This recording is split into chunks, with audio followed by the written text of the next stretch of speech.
So you want to live in a white-only country?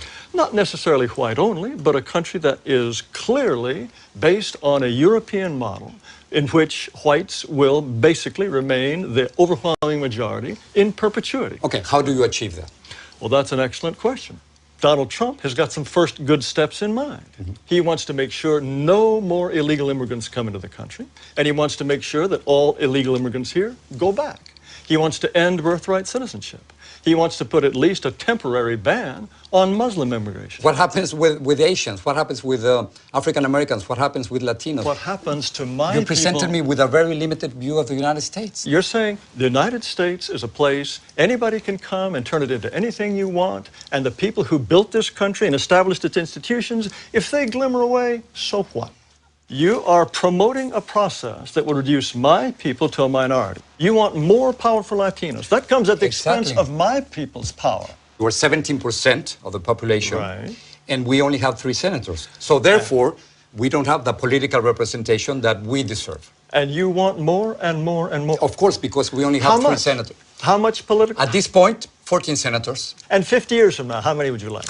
Let's talk about 50 years from now. In 2044, yes, white non-Hispanics will become a minority. Yes. Is that what you're afraid of? Mr. Ramos, it's fantastic for you, for my people to lose power and become a minority. That's fantastic for you. How does it feel for because me? It is our country, Mr. Our Taylor. country, our It is our country. Don't you think we both have the same rights in this country? I think that despite this nonsense in the Declaration about anybody being anyone, Excuse me, white people, you don't the white think people... we are all created equal?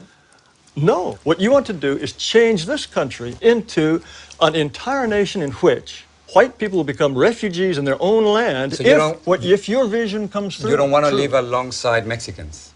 Now, why is it wrong for me not to want my neighborhood to change? If my neighborhood is European, if my neighborhood, they don't keep chickens in the backyard that crow at 3 in the morning. What are you talking about? That's a complete stereotype. That's a complete stereotype. Yes, and stereotypes are all true. It's a racist stereotype, what you're saying. Oh, racist. Give me a break. What are you going to do with the thousands of Muslims?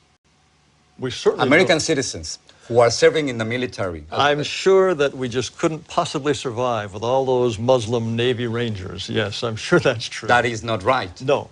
I'm talking about You cannot make fun of people who are saving our lives.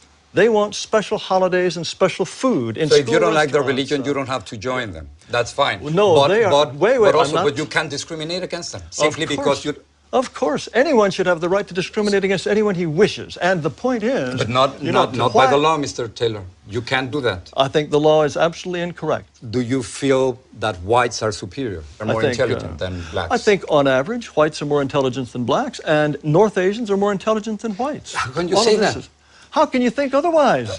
Mr. Taylor, what evidence would you have to think that a pygmy is, on average, is just as intelligent as a Dane? Why would you think that? The entire record of history is completely consistent with the assumption that black Africans are less intelligent on average than Asians or Caucasians. That's absurd. That's repugnant and absurd. Repugnant to you? Yes, of course. Why would you even entertain the possibility that on average a pygmy is as intelligent as a Japanese? The comparison that you are trying to make, it is simply impossible because of historical circumstances, because economic conditions, because of the More movement. excuses. We have to be willing to say to all those who are non-European, we wish you well, but this territory is for us. And sorry, we have the right to be us, and only we can be us. So you want me to leave? Under certain circumstances, yes, we would ask you to go. Unless whites are prepared to exclude people, then they will be shoved aside. That is the fate which I will fight until my last breath.